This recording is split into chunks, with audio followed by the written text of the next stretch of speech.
Hello everyone, welcome back to my another mini blog. আজকের দিনটা আমার জন্য ভীষণ স্পেশাল একটা দিন, আমার জীবনের একটা স্পেশাল দিন বলতে পারো। তো সেই জন্যই বাড়িতে জোর কদমে রান্না হচ্ছে, আর আমি মাম্মামকে এখানে একটুখানি হেল্প করে দিচ্ছিলাম। জানোই তো বাড়ির বড় মেয়েরা একটু হাতে হাতে কাজ করে দিতে পছন্দ করে, সেটা আমার ক্ষেত্রেও প্রযোজ্য।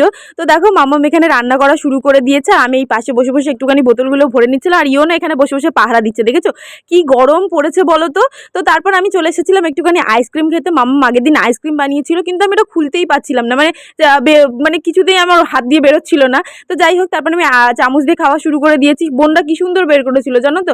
তোমরা যদি আইসক্রিমের রেসিপিটা চাও, আমি অবশ্যই কিন্তু তোমাদের সাথে শেয়ার করবো। আর এই জামাটা দেখছো, এটা না মাম্মা আমাকে পয়লা বৈশাখে কিনে দিয়েছিল, কিন্তু এটা পরা হয়নি, সেই জন্য আজকে পরে নিয়েছি। আর আজকে যেহেতু আমার জীবনে স্পেশাল একটা দিন, আজকে ঠাকুরকে একটু ভালো করে পুজো না দিলে হয় বলো। তো যাই হোক, মন ভরে ঠাকুরকে পুজো দিয়েছি। তো চলো এবার রেডি হয়ে নিই নেক্সট পার্টের জন্য। তোমরা চ্যানেলটাকে সাবস্ক্রাইব করে রাখো, ভীষণ ভালো একটা ভিডিও আসতে চলেছে। তো চলো আজকের মতো শেষ করলাম, টাটা।